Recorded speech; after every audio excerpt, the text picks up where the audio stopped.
Welcome to another mini vlog. So for today's video, i-celebrate namin yung birthday ni Daddy Shark.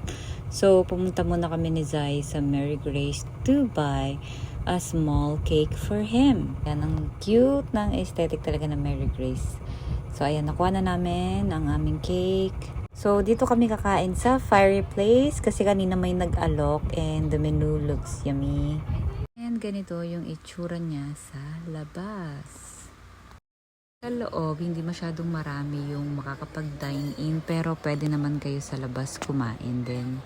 So actually, maliit lang binili kong cake because tatlo lang naman kaming kakain and marami pa pong matamis sa bahay. Wow! May pa ganun. 1, 2, 3, 4. Wow! Laki! Diba ang cute ng pag-present nila ng nachos? So, tikman natin.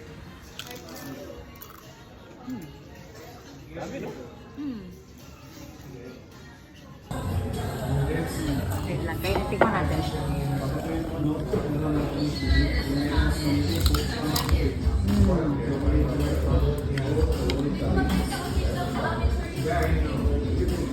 Yung mga drinks nila na ganito, this was around 170 lang ata per glass. Ito naman yung order ni Daddy Shark. Medyo hindi ko lang siya bet, natapangan lang ako.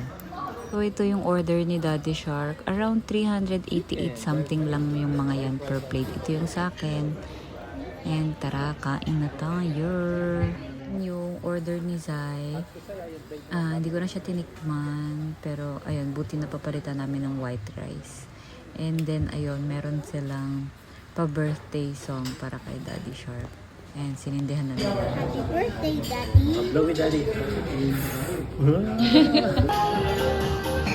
So, honestly speaking with the food, medyo hindi ko nagustuhan talaga yung rice nila. There's something wrong. But for the meat, I think for me it's fine. You just need to add a little bit of salt.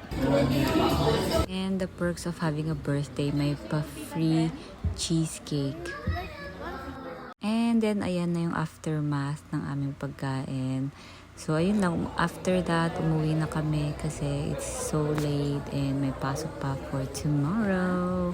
Ayun lang guys. Thanks for watching and I hope to see you on the next one. Bye!